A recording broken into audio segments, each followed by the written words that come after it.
Hey, everyone. Welcome back to my channel.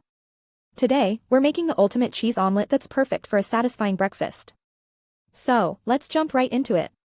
Here's what you'll need for this cheesy goodness: 3 fresh eggs, a splash of milk, salt and pepper to taste, a handful of your favorite cheese, a pat of butter, some chopped fresh herbs. First, crack your 3 eggs into a bowl. Add a splash of milk, a pinch of salt, and a crack of black pepper. Whisk it all together until it's nice and frothy. Now let's get that pan heated up. I've got a nonstick pan here and I'm adding a generous pat of butter. Once the butter's melted and coating the pan, pour in your beaten eggs. Make sure they spread evenly. As the edges start to set, take your shredded cheese and sprinkle it all over half of the omelet. Now gently fold the other half of the omelet over the cheese. Let it cook for another minute or until the cheese melts and the omelet is lightly golden. So there you have it, my delicious cheese omelet recipe. I hope you liked this video. If you did, please like and subscribe to Foodie Cook for more mouth-watering recipes like this one.